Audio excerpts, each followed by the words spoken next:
What's up, YouTube? Tenchi Arizona of the Dracolope crew here, and it's story time.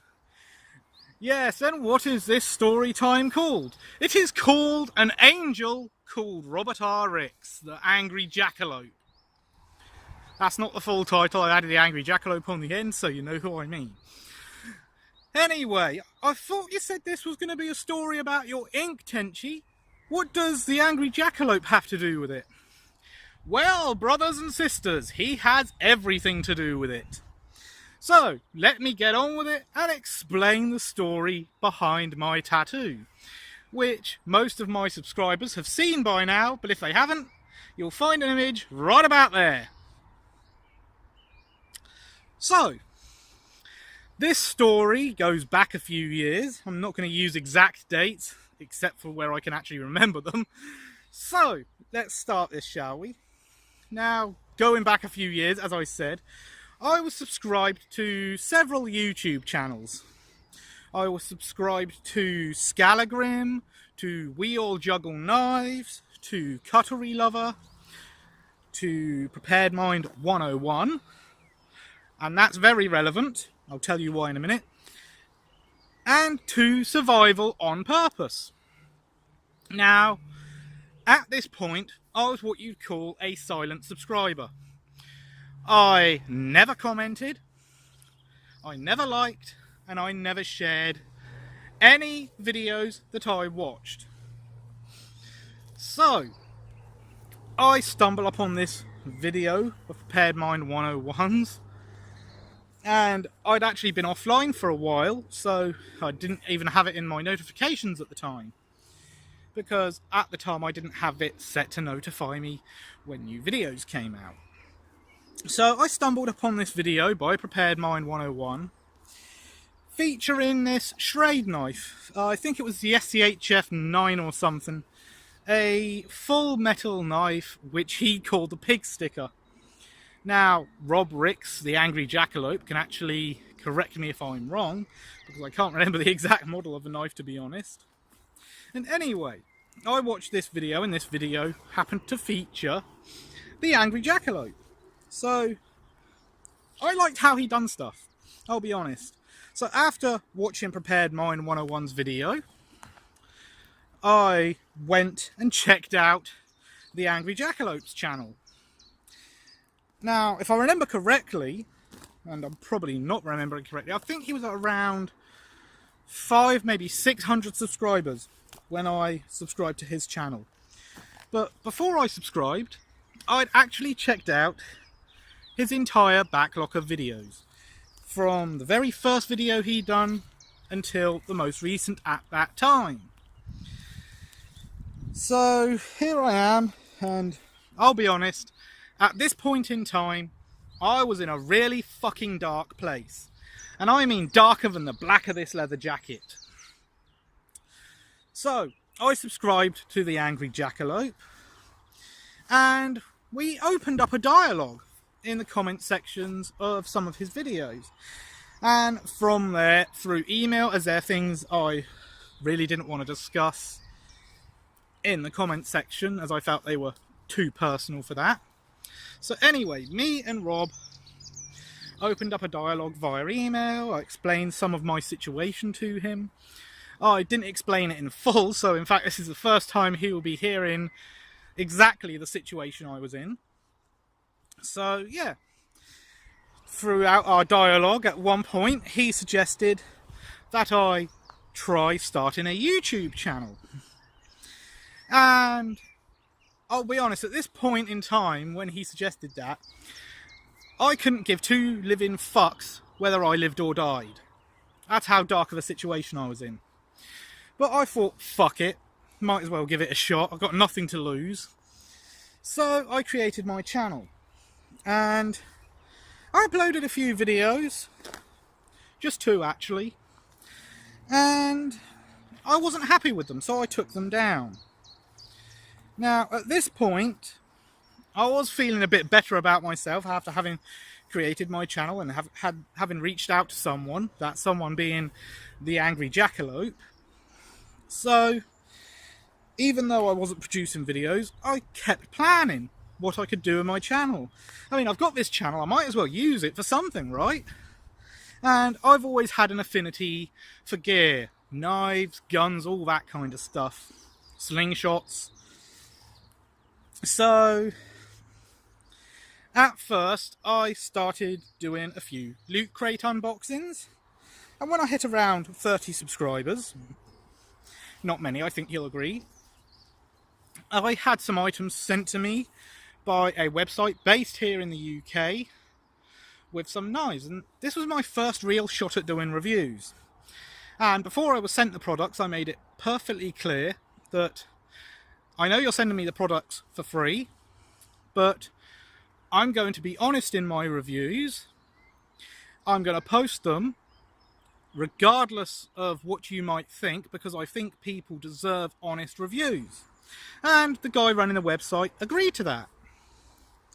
So I done these reviews, and these reviews were part of a special project, and I actually requested a logo from Robert Ricks, the Angry Jackalope, for this project, and I called it my Jackalope Crew project.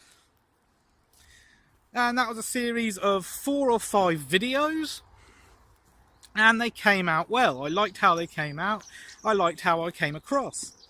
Now, bear in mind, at this time I was still learning about YouTube and making videos, so they weren't the best quality. Now, I was using a DSLR, however, and those videos are still up today, and you will hear the autofocus on the DSLR, because I didn't have a very good quality lens, and it was just a budget DSLR. Now, I still use a DSLR today, but I've upgraded slightly to a different model.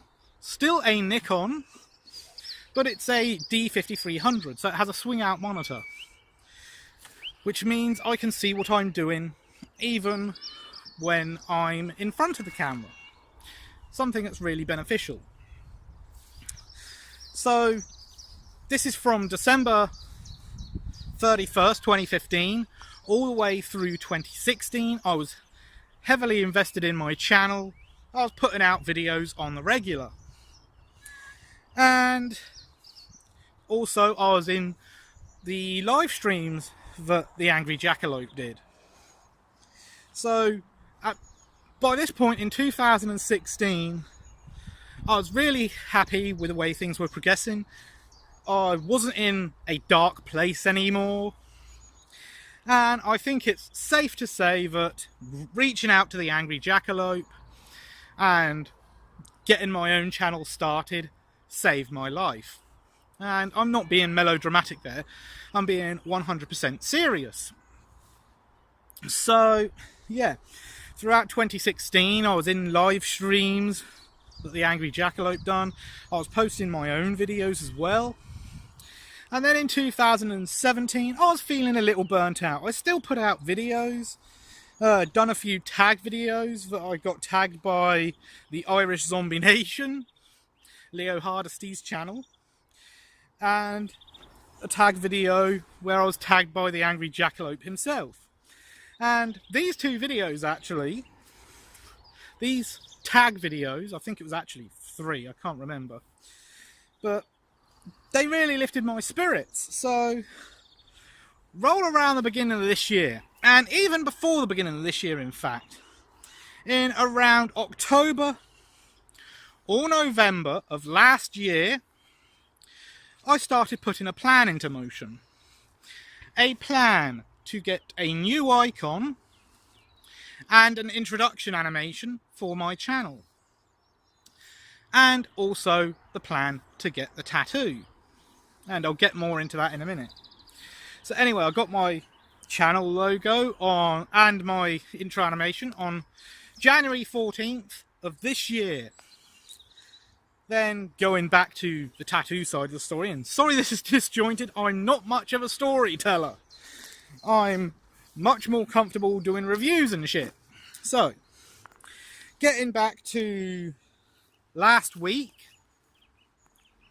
last Saturday in fact, so 9 days from the teaser of this video, I went up to a local tattoo studio called Scribe. Now, Scribe is a very good tattoo studio, but they have a slight problem of overbooking. Now, they do walk-ins, but they are such a popular studio that their walk-in slots were full, and I wanted to get my tattoo done on that day. And you all know what the tattoo is. It's the Dracolope logo. The Angry Dracolope's Dracolope logo, in fact. And if I remember, you'll see it up here somewhere.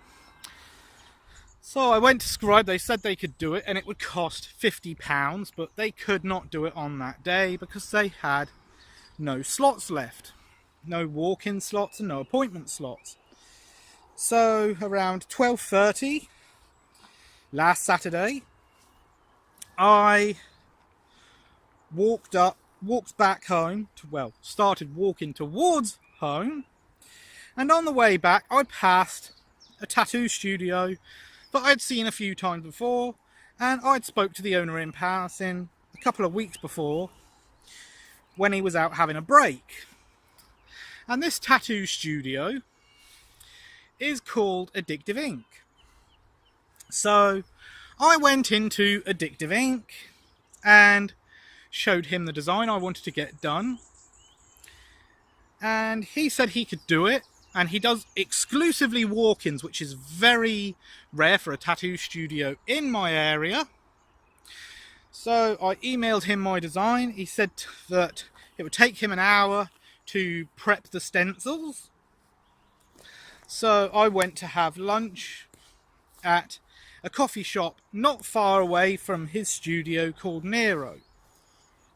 Well, I had my lunch and I headed back up towards the studio. I actually arrived back at the studio a little bit early.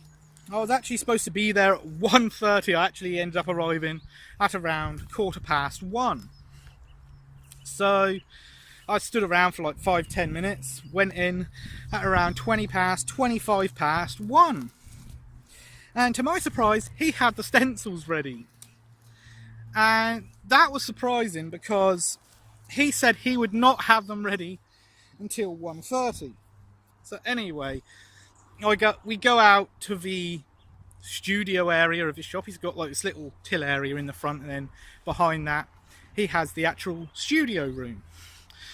So we went out, I sat down in the chair, and then I started explaining the story behind the reason for this tattoo and the choice of the design, which you have now heard. Now, at this point, I did not know much about my tattoo artist, except that he came highly recommended from Scribe themselves, and that was quite surprising in and of itself, because Scribe don't usually advise of other tattoo artists. And it was actually one of their staff that was out on a lunch break out the front that told me about him. So yeah, that's good, but let's get back on track. So here I am in the tattoo studio, sat in the chair, getting ready to get my tattoo. And I start talking to my artist, explaining the whole reason behind the design, why I chose that particular design and such. And at this point, I showed him a few videos of the Angry Jackalopes, and I found out that he had, in fact, watched some of the Angry Jackalopes videos in the past, which kind of blew my mind. Anyway, from watching his videos explaining my situation, the reason I was getting the tattoo done, we got talking, and I found out that he'd actually just got back from Daytona that Friday. So here I am getting my tattoo done, and we end up getting into things, discussing tattoos and motorcycles, all that good stuff. And I find out around halfway through having my tattoo done that my tattoo artist is also called Rob. And I thought to myself, what are the odds of that? You've come to get the logo of Rob Ricks the Angry Jackalope tattooed on your left forearm, and your tattoo artist is also called Rob. Wow. Well, got the tattoo done. It was well priced, cost me £40, so I think at the exchange rate last week around $55, something around that. And I was quite happy with the design. I'm very happy with the design. In fact, he got it pretty much perfect. Now, it's still kind of healing, so I might have to have some touch-ups done on it, though I doubt it because it looks like it's healing pretty cleanly. But yeah, that is the story behind my tattoo and somewhat behind my YouTube channel. Now, it's fair to say here that, yeah, it seems like an odd choice to make, but I had in fact been planning on getting this tattoo since sometime in 2016. I had discussed it with Rob on several occasions, and that's Rob Ricks, not Rob my tattoo artist. And he said to think it through carefully before I had it done. Well, I thought it through carefully, and I still decided to have it done. And I'm pleased I did, because now I have a permanent reminder of the man who helped me out of one of the darkest places I have ever been in, and about the origin of my YouTube channel. Anyway, that's all for now. If you like it, please subscribe, comment and share. And remember, be good to each other.